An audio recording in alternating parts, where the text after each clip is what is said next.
Assalamualaikum warahmatullahi wabarakatuh. Pada kesempatan kali ini, saya Putri Dwi Handayani akan mempresentasikan mengenai materi manajemen resiko reputasi. Di dunia bisnis yang kompetitif ini, reputasi bukanlah sekadar angan-angan, melainkan fondasi yang menopang keberhasilan perusahaan. Tapi bagaimana jika fondasi itu mulai goyah? Apa yang terjadi jika reputasi yang susah payah dibangun selama bertahun-tahun hancur dalam sekejap? Inilah mengapa manajemen risiko reputasi menjadi esensi dalam menjaga keberlangsungan dan kejayaan sebuah perusahaan. Sekarang kita akan membahas mengenai materi manajemen risiko reputasi. Perkenalkan, nama saya Putri Dwi Handayani dari kelas manajemen 22A dengan NPM 2341115 PM. Oke, kita masuk kepada pengertian risiko reputasi. Risiko reputasi adalah ancaman atau bahaya terhadap nama baik atau reputasi suatu bisnis atau badan. Hal ini bisa terjadi karena beberapa alasan seperti publisitas negatif, bertindak tidak etis, atau tidak menepati janji. Nah, risiko reputasi ini bisa sangat buruk bagi bisnis karena dapat menyebabkan kehilangan pelanggan, investor, mitra bisnis, dan juga uang. Setelah kita mengetahui pengertiannya, penting loh untuk menjaga reputasi di mata publik. Karena reputasi bukan hanya merupakan citra yang menonjolkan citra diri yang baik kepada publik, tetapi juga melekat pada perusahaan itu sendiri. Sehingga itu akan menjadi ciri khas dari perusahaan tersebut. Lanjut, kita masuk kepada jenis resiko reputasi dibagi menjadi 3 bagian. Yang pertama adalah resiko reputasi oleh tindakan perusahaan. Situasi reputasi ini secara langsung disebabkan oleh tindakan dan cara berbisnis perusahaan. Beberapa contohnya yang termasuk yaitu produk dan layanan berkualitas rendah, PHK atau skandal yang terungkap ke publik, tidak mengikuti aturan seperti undang-undang federal ataupun lokal, atau juga aturan industri. Jenis resiko ini dapat mempengaruhi persepsi publik terhadap perusahaan, baik disengaja maupun tidak. Selanjutnya ada resiko reputasi oleh tindakan mitra.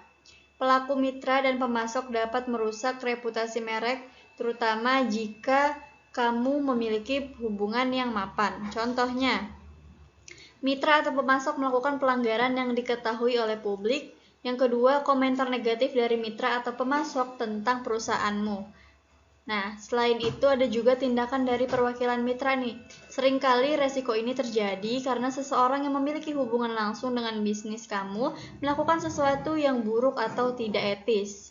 Contohnya seperti karyawan yang mewakili merek kamu dengan buruk kepada orang lain, atau perilaku buruk oleh karyawan individu terhadap pelanggan. Publik mungkin tidak setuju bahwa tindakan pejabat dan juga karyawan perusahaan bukanlah tindakan perusahaan. Perwakilan bertindak sebagai wajah dan kepribadian perusahaan.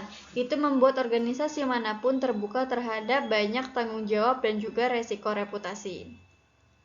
Selanjutnya ada resiko reputasi oleh peristiwa luar.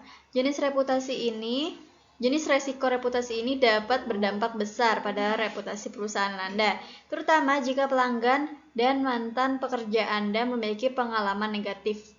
Contohnya seperti ulasan negatif pelanggan di situs ulasan publik, kayak review di Google misalnya. Jadi reviewnya jelek nih.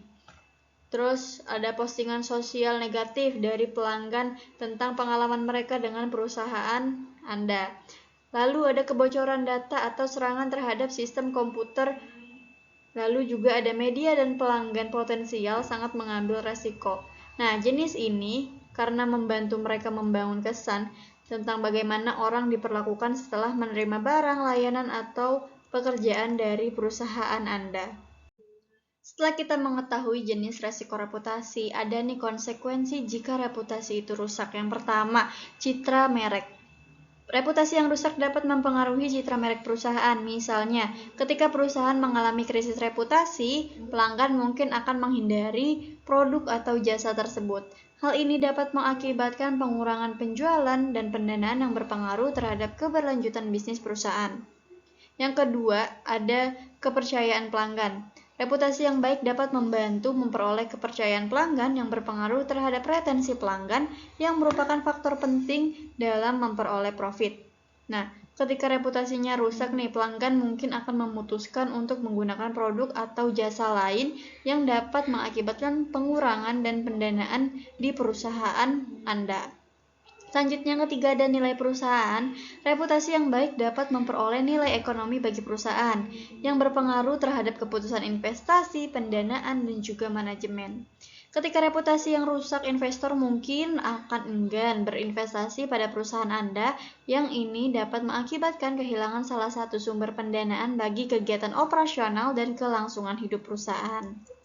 Nah, untuk mengelola reputasi ini, perusahaan harus memiliki tanggung jawab sosial, inovasi, tata kelola yang baik, profitabilitas, biaya lingkungan, dan CSR yang baik. Perusahaan juga harus memiliki komunikasi yang efektif, melakukan evaluasi dan peningkatan manajemen risiko, dan memiliki personal yang memiliki berbagai kompetensi.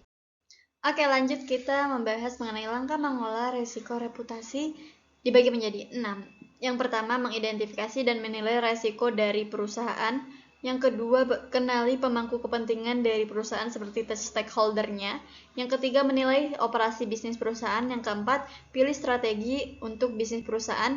Yang kelima, tetap awasi risiko yang sedang dihadapi.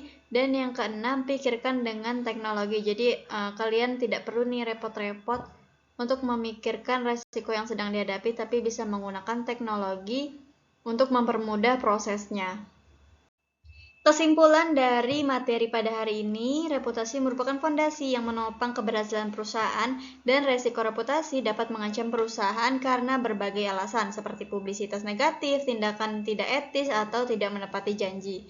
Resiko reputasi dapat mempengaruhi citra merek, kepercayaan pelanggan, nilai perusahaan. Nah, untuk mengelola risiko reputasi, perusahaan harus memiliki tanggung jawab sosial, inovasi, tata kelola yang baik, profitabilitas, biaya lingkungan, dan CSR yang baik. Langkah-langkah mengelola reputasi antara lain mengidentifikasi nilai risiko, mengidentifikasi pemangku kepentingan, menilai operasi bisnis, pilih strategi, letakkan kontrol di tempatnya, dan tetap awasi risiko. Perusahaan juga dapat menggunakan teknologi untuk mempermudah proses manajemen risiko. Oke, sekian materi pada hari ini. Terima kasih. Wassalamualaikum warahmatullahi wabarakatuh.